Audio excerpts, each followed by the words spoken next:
Hey guys, I'm glad to be back. If you didn't know, you didn't follow me on Twitter, you wouldn't have known that I've been dealing with some school stuff, FAFSA, things like that, and not getting, certain things that I was owed, I guess. But either way, I'm back, and we're going to be doing today 10pressions. I'm so clever. That's such a clever name. Either way, this is my first impressions on Doom Eternal. I'm also going to be doing a Doom Eternal review on this, so expect that out in the next couple of days. And let's just jump into this thing because I've been really enjoying it.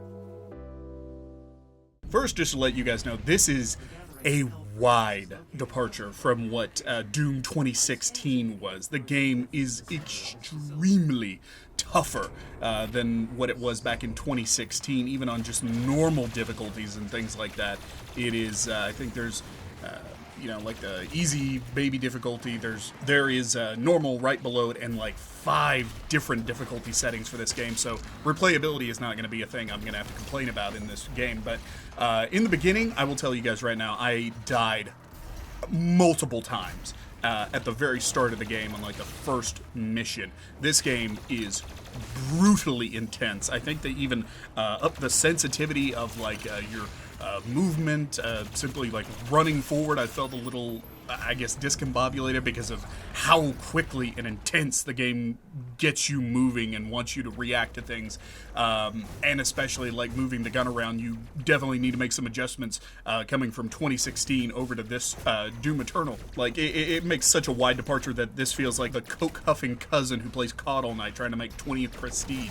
Now that's not necessarily a bad thing, don't get me wrong. I like the challenge and things like that, but in Doom 2016 it seemed like there was something more of a what do you call it? It seemed like when I would die or things like that, it was spaced out. It wasn't one death right after another, and I didn't really figure how many times I died or kept count even, really, but I would say max 5 times on the very first mission I died. And I gotta be honest, I was getting a little annoyed.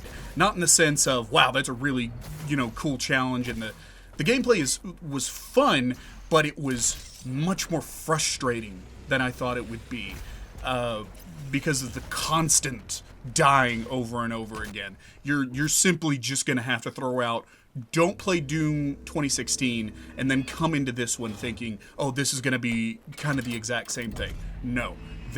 Obviously the developers id Software did not want to make the exact same game again. I applaud them for what they're trying here. Little things like the chainsaw back in 2016 is now a much more needed thing, and the glory kills are now something when the enemy flashes or whatever, and you do this just absolutely lovely kill on every one of the enemies, and they are just glorious once again. But the chainsaw giving you ammo is now much more important because the ammo capacity is just absolutely crippling. I do believe your shotgun maybe gets like 12 shots, maybe 20 or something like that, it feels like, and then you have to, switch to a different weapon or things like that. You need to find an enemy when you're running low on health, which you will be doing a lot no matter how many times you upgrade your health. You're pretty much going to need to focus on that the entire time. Always keep track of your health bar. The glory kills, you need to find little enemies. I think they call them imps, the little zombie walkers, kind of just waltzing around the place. You need to get on them quickly if you're below health. I don't know if it's personal preference, but you're going to be running away from the big bads a lot. I can't remember what they called them, but they're like these little spider demons with the Ankronats or something like that. With guns on their heads, they're going to be shooting at you with like this laser machine gun thing, and you simply have to run away from them. Like you're not this tank that is built to take damage. Doom Guy, this doesn't feel like Doom Guy. This feels like Doom Guy's brother that came, and he's got like the brittle bone disease Joker had, the pilot from Mass Effect. It feels like he has that disease in him, and I don't know. It doesn't feel like Doom Guy, kinda. I don't know. But personal preference aside, I'm still feeling it though. That frustration kind of quickly started going away once I started like, oh, well, the game is telling me I need to go get these zombies, get health, you know, this is how you play the game, get into the meta, things like that. And that's when the game started winning me back over. It started bringing me back in, and I started having that goofy smile of, oh my god. It's just, as you play, you get good, and I, you know, started feeling that surge of hell yes, that killing demons and gratuitous gore does it to a desensitized boy's mind like myself. It wins you back over. There's just a bit of a learning curve that you need to go through. I remember, and if any of you have seen Doom 2016, you would remember, like, there wasn't a whole lot of the focus on the story. It was kind of just, the story was in the background. It was enough to make you know it was there, but in Doom Eternal, it's the focal point.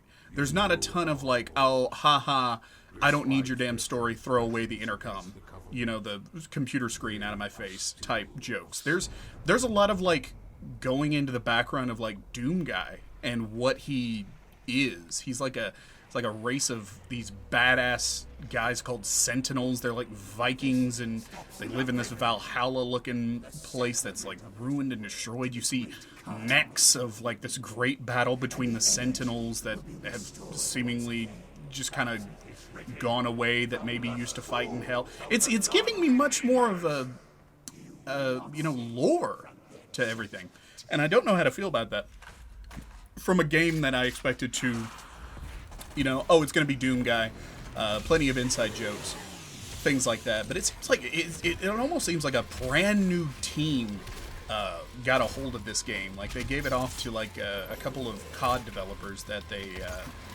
got over from Activision, that they brought over. But it's plenty of fun. Like, you'll have plenty of fun. I don't think you'll waste your money if you get this. The easiest mode is more so reminiscent of like Doom 2016, so you should be fine if you want to go that route. Yeah, aside from that, I mean, the game is going great so far. A lot of the samey demons and things like that. I haven't tried the multiplayer out either, but I haven't really noticed anything bad like that, just because the environments are so vibrant and cool. And, you know, Doom Guy, I would have rather seen like, oh, Doom Guy doesn't give a shit about your story, he wants to go, you know, fuck shit up. I would have liked to have seen more of that, but I always have Doom 2016 if I want to see that. Here it's much more of a brutal gameplay that you're going to go through. I don't even know how.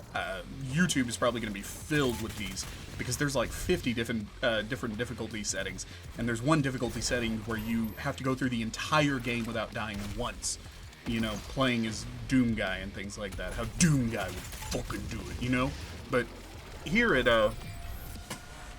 yeah, it gives you, I guess it gives you respect for how good Doom Guy is, you know, when you die so often, that when you finally win, you do get that feeling of like, you know, yes, I fucking did it, I fucking kicked that thing's ass. And, you know, there's optional challenges and things like that, but yeah, if you're not wanting to wait on the review too quickly, this is a game that you can buy right now.